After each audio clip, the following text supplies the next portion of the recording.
A man stands alone in a dimly lit room as rain hammers against the window like relentless accusations. Ballot after ballot has rejected him.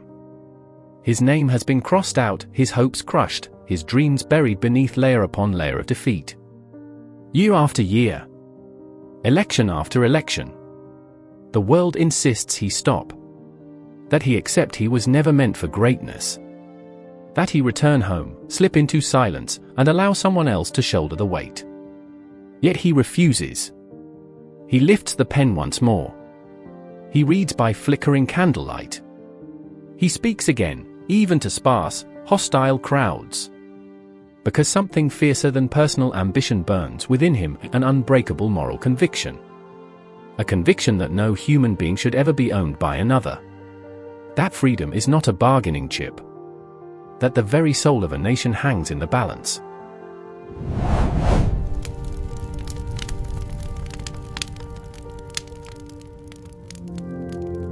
This is the story of Abraham Lincoln.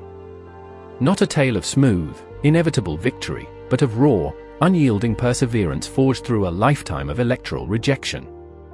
A story that reaches straight into the heart of anyone who has ever tasted the bitter sting of failure, felt the crushing quiet after a dream collapses, or faced the powerful urge to walk away when the road becomes unbearable. You recognize that ache, don't you? When every door slams shut. When the votes, real or symbolic, turn against you. When the chorus grows loud, it's finished. Let it go. When doubt creeps in and insists your cause is doomed. Lincoln knew that pain more deeply than most could endure.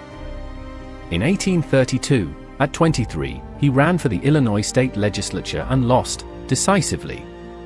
His first serious political venture ended in humiliation. That same year he lost his job as a store clerk.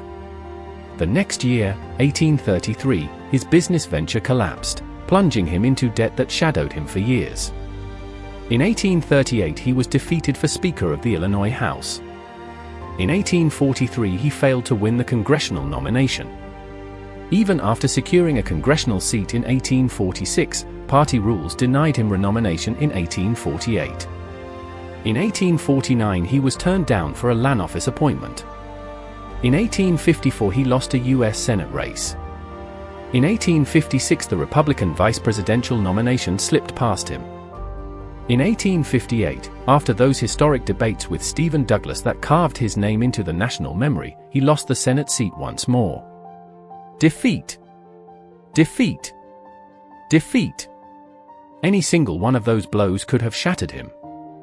Could have persuaded him the fight against slavery's expansion, or slavery itself, was too divisive, too perilous, too hopeless. The nation was fracturing over the issue. Endless compromises had crumbled. The moral cancer of bondage had metastasized. Many urged, leave it alone. Let the South keep its institution. Save the Union at any price, even the price of justice. But Lincoln would not yield. He refused because the mission was never about collecting votes. It was about something timeless. About the sacred promise etched into the Declaration, that all men are created equal. About refusing to allow a nation born in liberty to become a shrine to human bondage. About believing that even if every election from that day forward went against him, truth still demanded he stand. And stand he did. So if you stand at your own crossroads tonight, if defeat has stacked itself high, if the moral path you know you must walk feels impossible, if every voice urges you to surrender, listen closely. Abraham Lincoln lost more elections than most people ever attempt. Yet he became the force that shattered the chains of slavery. Because he refused to abandon what mattered most. And if he could endure all of that, if he could keep the fire burning through wave after wave of darkness, then so can you. The mission still exists. The cause still summons. The world still waits for someone who will not turn away. Don't quit. Not now. Not ever. Because the greatest victories are not born from never stumbling, they are born from rising again and again, until the moral arc of the universe finally bends toward justice. And that arc only bends when someone refuses to let go.